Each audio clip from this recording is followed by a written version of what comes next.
Om Namo Bhagavate Vasudevayam.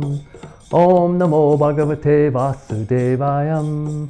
Om Namo Bhagavate Vasudevayam. Om Aganda Timarandasya Ganajana Shivakaya Chakshur Umilitam Yena Tajma Shri Gurave Namaha. I was born in the darkest of ignorance, and my spiritual master opened my eyes with the torch of knowledge. I offer my respectful obeisances unto him.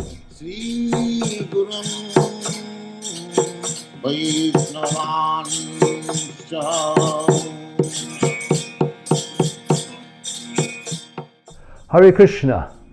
The following video series is a summary of the Srimad Bhagavatam.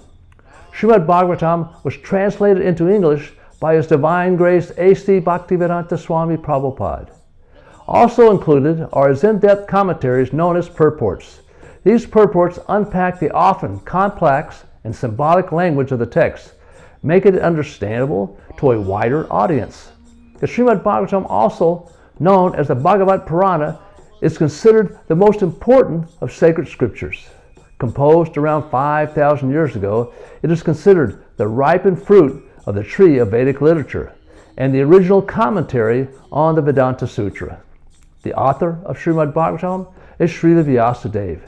He is also the compiler of the Vedas, classified as a Purana, a vast genre of ancient stories and knowledge encompassing history, philosophy, and spiritual teachings. Srimad Bhagavatam includes stories of avatars, creation narratives, lives of saints and sages, philosophy discourses, and practical guidance for spiritual life. Divided into 12 cantos with over 18,000 verses covering 10 subject matters. 1. The elemental creation. 2. The secondary creation. 3. The planetary systems. 4. Protection by the Lord. 5. The creative impetus. 6. Manvatars. 7. The science of God. 8. The dissolution. 9. Liberation. And 10. The supreme shelter. In the Chaitanya Charitamrita, Madhya-lila, chapter 25, text 143 and 144, Lord Chaitanya, speaking to Prakrisananda Saraswati, tells him. Translation. The meaning of the Vedanta-sutra is present in Srimad Bhagavatam. The full purport of the Mahabharata is also there. The commentary of the Bhagavad Gayatri is also there and fully expanded with all Vedic knowledge. Srimad Bhagavatam is the Supreme Purana. It was compiled by the Supreme Personality of Godhead in His incarnation as Vyasadeva. There are 12 cantos, 335 chapters, and 18,000 verses. Canto 10, chapter 68 through 76. Chapter 68. The marriage of Samba. This chapter describes how the Kauravas captured Samba and how Lord Baladev dragged the city of Hastinapur to secure his release. Samba, the heroic son of Jambavati and Lord Krsna, abducted Lakshmana, the daughter of Duryodhana. Enraged, the Kauravas attacked him together. Although Samba fought bravely alone, they eventually captured and imprisoned him in Hastinapur. When the Yadavas heard the news, they prepared for war, but Lord Balaram chose peace first. Traveling to Hastinapur with elders and Brahmins, he demanded Samba's release on behalf of King Ugrasena. Proud and arrogant, the Kauravas insulted the Yadavas and refused. Angered by their disrespect, Lord Balaram lifted his mighty plow weapon and began dragging the entire city of Hastinapur toward the Ganges River. The earth trembled as the terrified Kauravas realized his divine power. Fearing destruction, they immediately surrendered, released Samba and Lakshman, and begged forgiveness. Satisfied, Lord Balaram spared the city, and the marriage was peacefully celebrated before he returned to Dvaraka with his newlywed couple. A verse from chapter 68 is text 37. Yashyagri pankaja rajo kila loka palir Malayutamirtritam upasita tirtam Brahma baboham apiyashya kala kalaya Shrishkoda vemachiri asya nipassanam kwa. Translation. the dust of Krishna's lotus feet, which is the source of holiness for all places of pilgrimage, is worshipped by all great demigods. The principal deities of all planets are engaged in his service, and they consider themselves most fortunate to take the dust of the lotus feet of Krishna on their crowns. Great demigods like Lord Brahma and Lord Shiva, and even the goddess of fortune and I are simply parts of a spiritual identity, and we also carefully carry that dust on our heads. And still, Krishna is not fit to use the royal insignia or even sit on the royal throne? Chapter 69. Narada Muni visits Lord Krishna's palaces in Dvaraka. This chapter relates how Narada Muni was amazed to see the household pastimes of Lord Krishna and how he offered prayers to the Lord. Sage Narada visited Dvaraka, desiring to witness how Lord Krishna lived with his 16,000 queens after rescuing them from Narakasura. Entering one palace, Narada saw Queen Rukmini personally serving Krishna, while the Lord respectfully welcomed the sage and worshipped him according to sacred tradition. As Narada traveled from one palace to another, he witnessed Krishna simultaneously engaged in countless activities: playing dice, caring for children, performing sacrifices, chanting sacred mantras, consulting ministers, giving charity, joking with his queens, arranging marriages, serving spiritual teachers, and even moving among citizens in disguise. In every palace, Krishna appeared fully present, perfectly fulfilling all household duties. Amazed by his unlimited divine power, Narada glorified the Lord's inconceivable Yogamaya's potency. Lord Krishna then explained that he appeared in this world to uphold religion and set the ideal example for humanity. A verse from chapter 69 is text 41. Sri Sukuvacha Ichacharantam Sad Dharmam Pavanam Grihametinam Tam Eva Sarva Gesu Satam Ekam Dadarsaha. Translation. Sukadeva Goswami said, thus in every palace, Narada saw the Lord in his same personal form, executing the transcendental principles of religion that purify those engaged in household affairs. Chapter 70. Lord Krishna's Daily Activities. This chapter describes Lord Krishna's daily activities and two proposals placed before him, one by a messenger from Dwarka and another by the great sage Narada. Each morning in Dwarka, Lord Krishna would rise early, bathe, perform sacred rituals, chant the Gayatri Mantra, worship the demigods and sages, honor the Brahmins, and generously satisfy the needs of his citizens. Then, riding his royal chariot driven by Dvaraka, he would enter the grand assembly hall surrounded by the Yadavas, appearing like the moon among stars, while musicians and poets glorified him. One day a messenger entered the royal court and begged Krishna to rescue 20,000 imprisoned kings captured by the powerful Jarasandha. At the same moment, the great sage Narada arrived and informed the Lord that King Yudhishthira desired to perform the glorious Rajasuya sacrifice and requested Krishna's presence. Seeing two important duties before him, rescuing the captive kings and assisting the Pandavas, Lord Krishna wisely turned to his trusted minister Uddhava for counsel on which mission should be undertaken first. A verse from chapter 70 is text 10.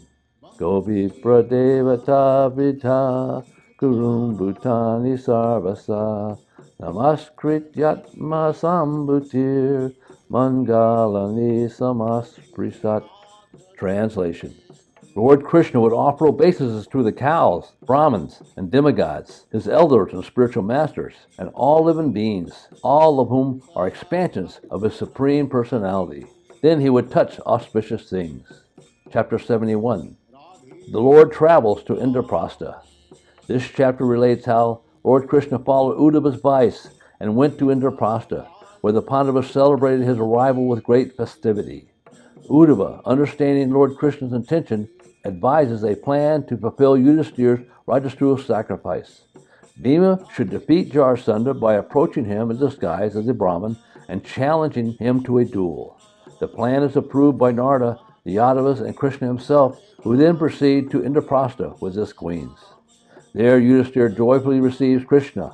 Overwhelmed with devotion, followed by affectionate greetings from the Pandavas and others, Krishna enters the city with great celebration, as flowers are showered and hymns are sung. In the palace, he offers respect to Kunti and is honored by Draupadi and Subhadra. Krishna then remains with the Pandavas for some time, delighting them with his presence and sharing affectionate pastimes, including traveling and riding chariots with Arjuna and the warriors. A verse from chapter 71 is text 7.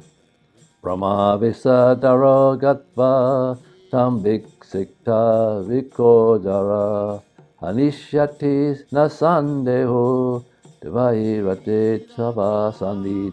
Translation. Bhima should go to him disguised as a Brahmin and beg charity. Thus he will obtain single combat with Jarasandha, and in your presence Bhima will no doubt kill him. Chapter 72. The slaying of the demon Jarasandha. This chapter describes how Lord Krishna heard Yudhishthira's request and then arranged for Bhimasena to defeat Jarasandha. King Yudhishthira expresses to Lord Krishna his desire to perform the Rajasuya sacrifice. Krishna praises the plan and instructs him to first conquer all directions and gather the necessary wealth. The Pandavas successfully subdue or receive allegiance from many kings, but Jarasandha remained unconquered. Krishna then revealed a strategy previously advised by Uddhava. He, Arjuna, and Bhima go to Jarasandha disguised as Brahmins. Though Jarasandha suspects them, he agrees to grant a request and accepts Bhima as his opponent in wrestling. A fierce duel ensues, and after Krishna subtly signals the method of victory, Bhima kills Jarasandha by splitting him apart. With Jarasandha defeated, Krishna installs his son as king of Magna and frees the many imprisoned kings, restoring their freedom and glory. A verse from chapter 72 is text 28. Sri Bhagavan Uvacha Yudham no Dehi Rajendra Yavan Vaso Yadimas Yase Yuhartino Vayam Prapta Rajanya Nanja Kankriksa. Translation. The Supreme Lord said, O exalted King, give us battle in the form of a duel, if you think it fitting. We are princes and have come to beg a fight. We have no other request to make of you. Chapter 73. Lord Krishna blesses the liberated kings. This chapter relates how Lord Krishna, after freeing the kings imprisoned by Jarasandha, mercifully gave them his audience and bestowed royal gifts upon them. Lord Krishna liberates 20,800 kings imprisoned by Jarasandha, and they immediately offer prayers to him, recognizing his mercy and removing their false pride through suffering. They ask only to remain in constant remembrance of his lotus feet. Krishna blesses them, instructing them to perform Vedic sacrifices, rule righteously, care for their subjects, remain balanced in pleasure and distress, and always fix their minds on him so they may ultimately attain him. He then has them properly bathed, adorned, and honored with royal gifts before sending them back to their kingdoms to resume their duties in Dharma. Following this, Krishna, Bhima, and Arjuna returned to Indraprastha and reported everything to King Yudhishthira. A verse from chapter 73 is text 23. Udasinascha deha dev atma ramadrita vrata maya vishya mana samyam mamante brahma yashyata. Translation. Be detached from the body and everything connected to it, remaining self-satisfied. Steadfastly keep your vows while concentrating your minds fully on me. In this way, you will ultimately attain me, the supreme absolute truth. Chapter 74. The deliverance of Sisupala at the Rajasuya sacrifice. This chapter describes how Lord Krishna received the honor of first worship during the Rajasuya sacrifice, and how he killed Sisupala. King Yudhishthira proceeds with the Rajasuya sacrifices, selecting eminent Brahmins and priests, while many exalted guests gather from all social orders. When it is time for the first worship, Sahadev declares that Lord Krishna is the Supreme Personality of Godhead and should be honored first, since he is the source of all sacrifice and living entities. The assembly agrees, and Yudhishthira joyfully worships Krishna, bathing his feet and receiving the sacred water, which is then shared among his family members and associates amid great celebration. However, Sisupala violently protests and blasphemes Krishna. While the assembly is disturbed, Krishna remains composed until finally he releases his Sudarshan disc and kills him. Sisupala attains liberation by merging into Krishna.